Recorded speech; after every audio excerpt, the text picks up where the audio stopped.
اسی طرح ہمارے ایک دوست تھے اسلام آباد میں، ایک ادارے کے ڈائریکٹر تھے،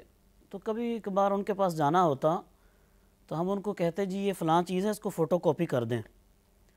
تو وہ یہ کہتے تھے کہ آپ مجھ سے پیسے لے لیں، باہر سے فوٹو کاپی کروائیں، میں اس ادارے میں ہوں، ادارے کا کاغذ اور ادارے کی جو فوٹو سٹیٹ مشین ہے یہاں سے میں آپ کو فوٹو کاپی کر کے نہیں دوں گا۔ اور ہم دیکھتے ہیں کہ بہت سارے، آپ بات کر رہے ہیں چھوٹے طبقے کی، جو کلیریکل سٹاف ہوتا ہے وہ ادارے کی اسٹیشنری، ادارے کا بہت سارا چھوٹا موٹا سامان وہ شام کو جاتے ہوئے اپنے بیگ میں ڈال کے لے جاتے ہیں بغیر کسی پرمیشن کے، جس پہ ان کا حق صرف یہ ہے کہ وہ ادارے میں استعمال کر سکتے ہیں۔ اور بہت سارے لوگ، آپ اگر جانے کا اتفاق ہو تو انسان خون کے آنسو ہوتا ہے کہ ہمارے ادارے ہمارے ساتھ کیا کر رہے ہیں۔ تو آپ دیکھیں، آپ مختلف اداروں میں چلے جائیں، سرکاری اداروں میں، نیم سرکاری اداروں میں، پرائیویٹ اداروں میں، جو چوتھے گریڈ کے لوگ ہوتے ہیں، 4 کلاس کے جن کو آپ کہتے ہیں، وہ بھی آپ کے ساتھ سیدھے منہ سے بات نہیں کرنے کے لیے تیار ہوتے۔ اگر آپ کو کسی سے کام پڑ جائے تو آپ کو وہ ایسی تگنی کا ناچ نچاتے ہیں کہ آپ پریشان ہوتے ہیں کہ یہ میں اپنے ملک میں آیا ہوں۔ ان کا کام یہ ہے کہ آتے ہی صبح انہوں نے ادارے کے خرچے پہ چائے پینی ہے، اخبار پڑھنی ہے،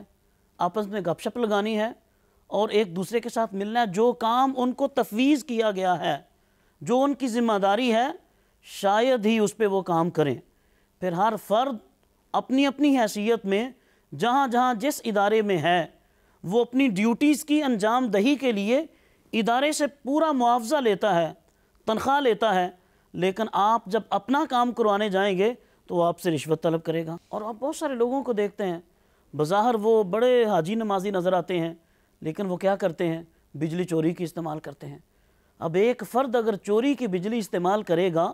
تو اس کا بل تو باقی لوگوں نے دینا ہے۔ اور اسی طرح پانی کا بے دریغ استعمال کرتے ہیں۔ ہم پینے کا پانی، جو عام لوگوں کو صاف پانی پینے کے لیے نہیں ملتا، ہم گاڑیاں دھو رہے ہیں، فرش دھو رہے ہیں، بلا وجہ اس پانی کو استعمال کر رہے ہیں، اور پھر اس پانی کو باہر جو ایک پبلک سٹریٹ ہے، پبلک روڈ ہے، اس کے اوپر پانی جا رہا ہے۔ ہمیں اس بات کا کوئی دکھ نہیں ہے کہ یہ پانی اس سڑک کے لیے اور اس راہ کے لیے نقصان دہ ہے، یہاں سے گزرنے والوں کے لیے نقصان دہ۔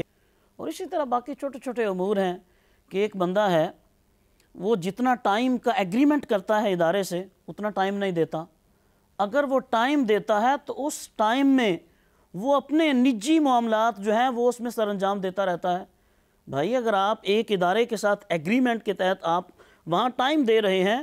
تو اس ٹائم میں اگر آپ اپنا پرسنل کام کریں گے، یہ بھی بددیانتی ہے، یہ بھی خیانت کے زمرے میں آتا ہے۔ اور اسی طرح آپ کو ادارے نے کسی ایسی جگہ پہ متعین کیا ہے کہ آپ ادارے کے لیے بعض چیزیں پرچیز کرتے ہیں، آپ مہنگی چیزیں اگر پرچیز کرتے ہیں،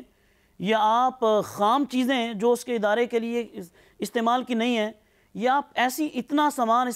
پرچیز کرتے ہیں کہ اس ادارے کی ضرورت سے اضافی ہیں، تو آپ پھر بھی اس ادارے کے ساتھ بددیانتی اور خیانت کر رہے ہیں، کہ جس کی وعیدیں قرآن و سنت میں بڑی تفصیل سے بیان کی گئی۔